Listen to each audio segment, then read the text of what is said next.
Hi guys, ayan, for today's video po ay gagawa tayo ng carrot cake.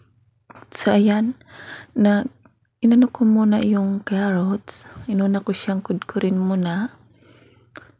Ayan. Kung sa Bisaya pa ay raspa siguro sa Bisaya. So ayan, inuna ko muna siya guys bago natin gawin yung pag-mix. Kasi on natin yung unang itlog, basta makita nyo mamaya. Ayan, inuna ko muna tong gawin para ready na siya. Niready ko muna yung nuts. Ayan yung nuts niya. Ano siya? Walnuts. Ayan. So, kailangan natin tong bayo-bayuhon.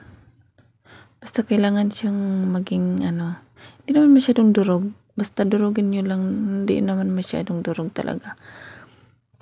Basta kailangan meron tayong walnuts para po maging masarap yung ating carrot cakes.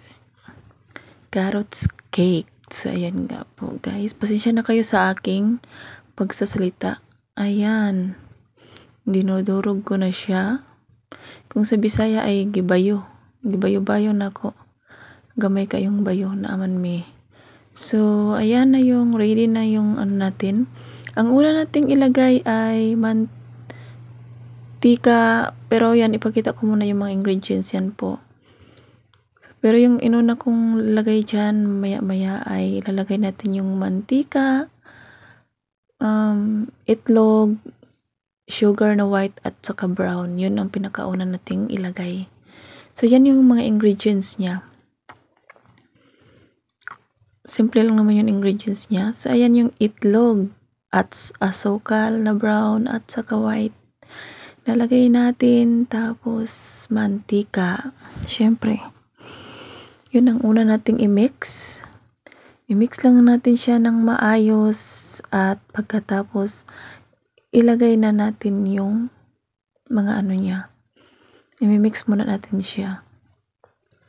Tingnan nyo yung pag-mix ko. Ito yung mixer na ginagamit ko, pero may pang-mix talaga kami na, may mixer talaga kami na isaksak lang siya, tapos hindi mo na kailangan hawakan.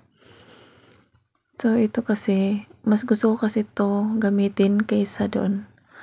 Mas komportable akong gamitin to ngayon kasi carrot cake yung gagawin natin.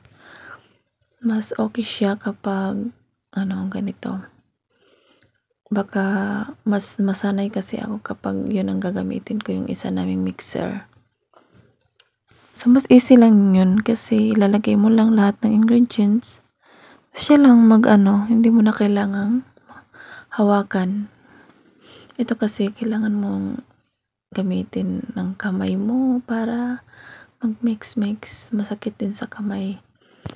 So, ayan nga po guys, lalagyan natin siya ng vanilla na liquid, tapos salt at saka cinnamon powder lalagay natin at saka yung baking powder. Yan, hindi ko na masyadong kung magtanong kayo, ilalagay ko lang dito sa baba sa description yung mga ingredients niya at saka ang sukat ng ingredients niya. Kasi po dyan nagdiretso na yung yung paglagay ko. Kasi nga po, nagmamadali ako dahil yung may iba pa akong gagawin nito. So, hindi lang po kasi ito yung gagawin ko. Tapos yung, itong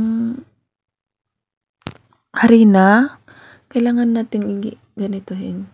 So, para po maging smooth daw kapag siya. Parang yung, yung sun ba, yung inaano natin sa pang-halo block. Kailangan natin sara. So, ayan nga po guys. Ayan, i-mix na natin. Mikos-mikos na natin lahat ng mga ingredients. Ayun, hanggang sa maging okay siya. At ilalagay natin pinaka-last yung walnuts at saka yung carrot. Yun ang pinaka-last nating ilalagay. Mix na lang muna natin to siya. At maya-maya ilalagay na natin pag okay na po ang ating na-mix na harina. Ayan, tinitingnan ko muna siya. Pag okay na po, syempre ilalagay na natin yung mga pinaka-last na nating ilagay. So, pasensya na po, sobrang dumi ko talaga kapag nag-aano ako. Kasi nagmamadali ako nito, so mahirap po talagang mag-video, tapos nagluluto ka, nagbe-bake din. So, alam niyo na po, sa mga vlogger dyan na walang, nag-iisa lang, hirap na hirap kasi kailangan magkaroon ng content. Hirap na hirap talaga tayong mag-video guys, pero okay lang, laban lang. So, ayan, 3 cups na carrots yung nilagay ko. Good ko na yung carrots kaya yan, kailangan natin lagyan ng 3 cups na carrots at saka yung walnuts kasi nasukat naman natin yun. 3/4 ng walnuts po yung ilalagay natin. Lagay natin lahat dito. Pero wag nating i-mixer. Yung carrots lang i-mixer natin ng konti. Tapos yung ano naman, kutsara lang gagamitin natin para maghalo yung walnuts para po hindi siya madurog. Mas maganda kasi kapag may walnuts po siya na makikita kapag i-oven na siya, i-bake na siya. Kailangan pagkain mo, meron talaga siyang walnuts. Kaya kutsara lang yung ginamit ko, hindi ko na siya masyadong minimix ko na lang siya sa kutsara. So, ayan. Thank you so much po sa inyong panonood. Hanggang sa huli, makikita nyo dyan kung paano ko siya ginawa. Siyempre, yung tray niya, yung baking pan niya ay ginamitan ko ng nilagyan ko ng mantika at saka, hindi ko na nilagyan ng harina, basta mantika lang, pinahiran ko na siya ng mantika. Siyempre, kailangan yun para hindi nubikit yung cake natin, yung bibake natin. May sobra po yan, nilagay ko po sa ginawa kong cupcake. So, kung may sobra, pwede naman cupcake. Ganun lang po. Hindi na pwedeng maging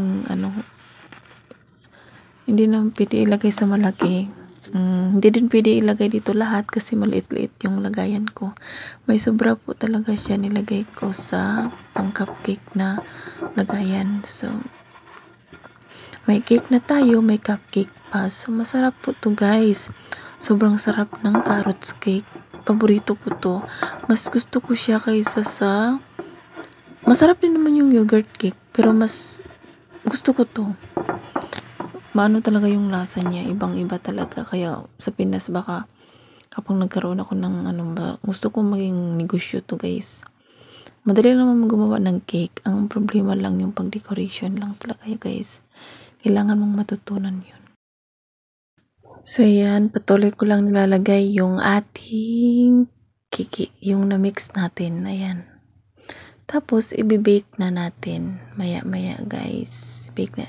Nilagay ko ng 350. Siyempre, i-open muna natin yung oven bago natin i-mix yung mga yung gagawin nating cake. Siyempre, kailangan nating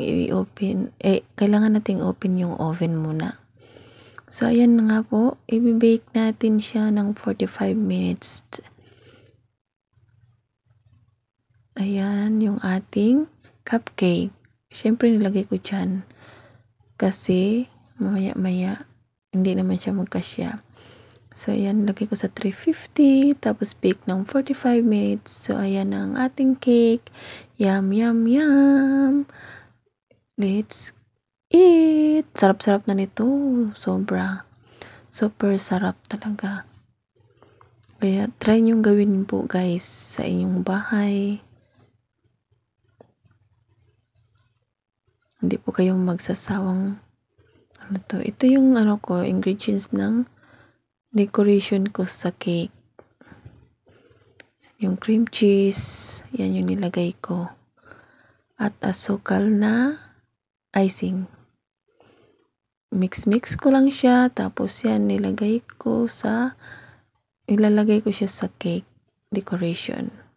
So, maraming salamat po guys sa inyong panonood. Ayan, titikman ko na yung cupcake. Bye everyone. God bless you all. Ingat po kayo lagi. Yan na po ang ating carrot cake. Ayan, yummy yummy na. Ganyan lang po siya guys, ka-easy. Bye bye. Bye everyone. God bless you all.